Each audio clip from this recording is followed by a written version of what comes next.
this is Khushbu with another question of triangles. This is question number 8 from exercise 7.1, page number 120 from NCERT. This says in right angle triangle ABC, right angle at C. एक right angle triangle है ABC जो कि C पर right angle है, मतलब C angle आपका 90 degree है. C is joined to M. C M से joined है, reduced to a point D such that D M C M के equal है. और M A B का मिड पॉइंट है, तो ये वाली लाइन इस लाइन के बराबर होगी. मिड पॉइंट मींस हाफ में डिवाइड कर रहा है, तो पूरी AB को M डिवाइड कर रहा है, मतलब BM इक्वल होगी AM के. Point D is joint to point B, show that AMC triangle. AMC मतलब ये वाला AMC, ये triangle is congruent to triangle BMD. इस ट्रायंगल की कॉन्ग्रुएंट है.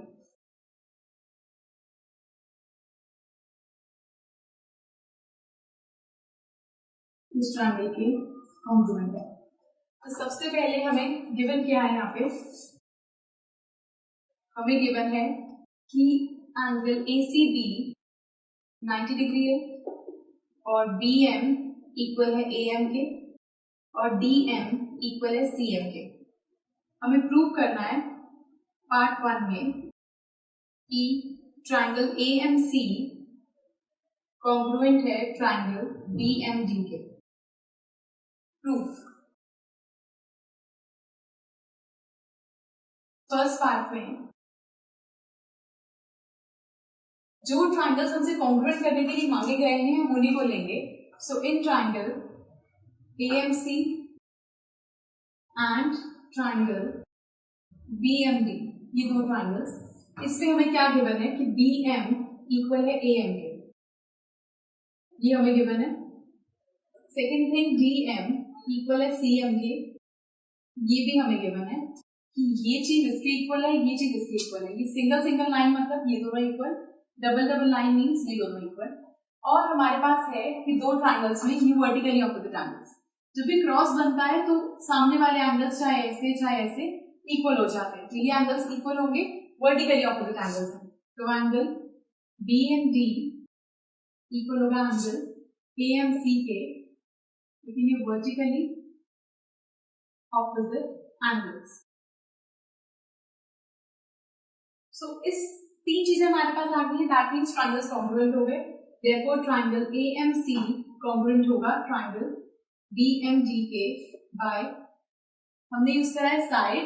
एक ही ट्रायंगल को हम देखते हैं, जैसे ये ट्रायंगल एक साइड यूज करी हमने, फिर एंगल यूज करा, फिर साइड, मतलब side angle side by SAS congruency rule. Part number second में यहाँ पर CPCT से ये कह सकते हैं कि BD इक्वल है AC के, और हम ये भी कह सकते हैं कि हमारा जो ये वाला एंगल C है इतना ACM इक्वल होगा BDM के. CPCT से, बिकॉज अगर ट्रायंगल्स कॉन्ग्रुएंट है तो उनके करस्पॉन्डिंग पार्ट्स सब इक्वल होंगे. हम कह सकते हैं इसमें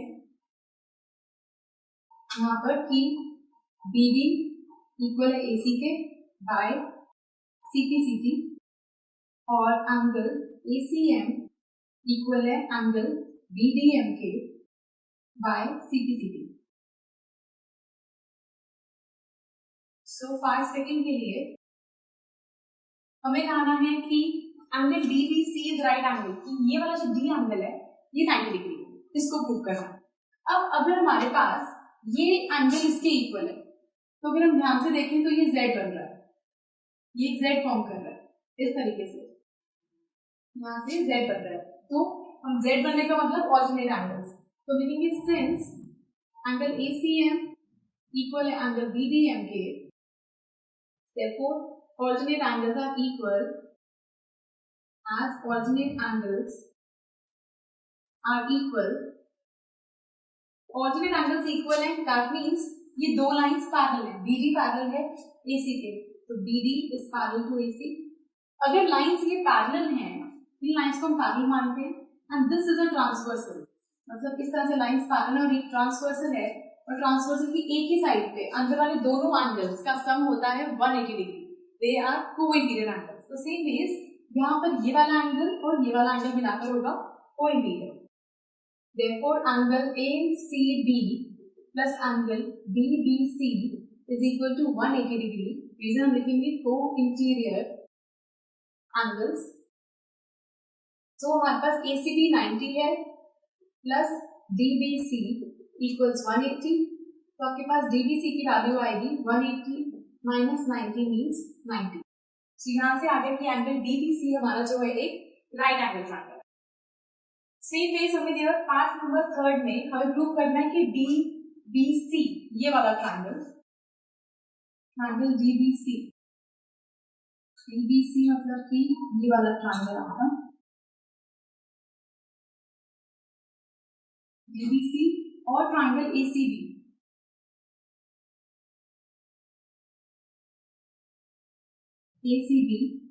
ये दोनों ट्रायंगल्स को आपको कॉन्ग्रुएंट प्रूव करना है। अब इन दोनों ट्रायंगल्स के लिए सपोज हमारे पास है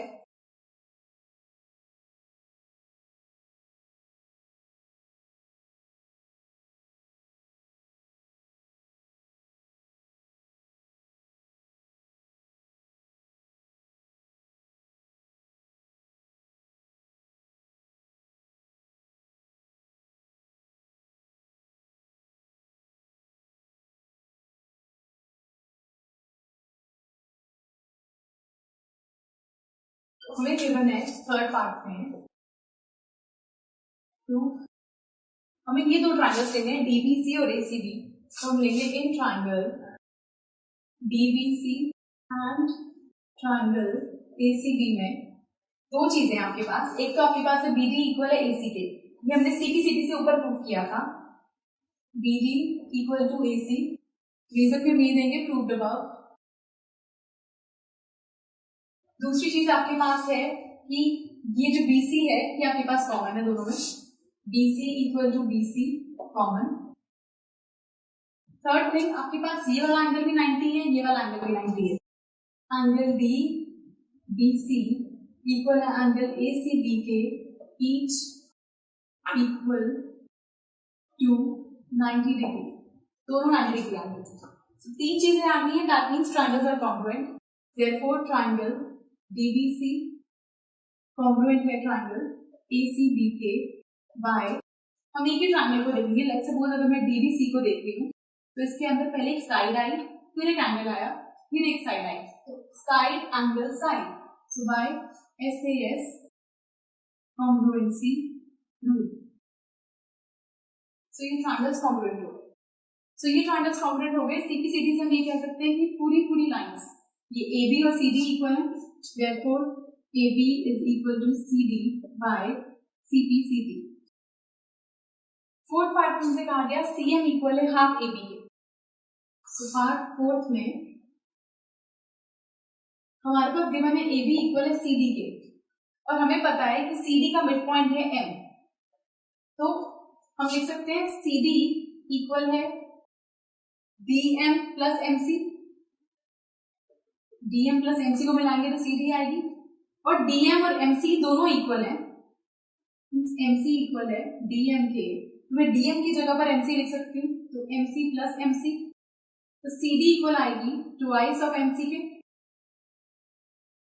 तो यहां से हम इस चीज को यूज कर सकते हैं कि CD ट्वाइस ऑफ MC के इक्वल है। सो हमारे पास अगर CD ट्वाइस ऑफ MC के इक्वल है तो जो ये वाली इक्वेशन थी 1 फ्रॉम फर्स्ट, हम इसको ले सकते हैं कि AB इक्वल होगी CD की जगह पर ट्वाइस ऑफ CM।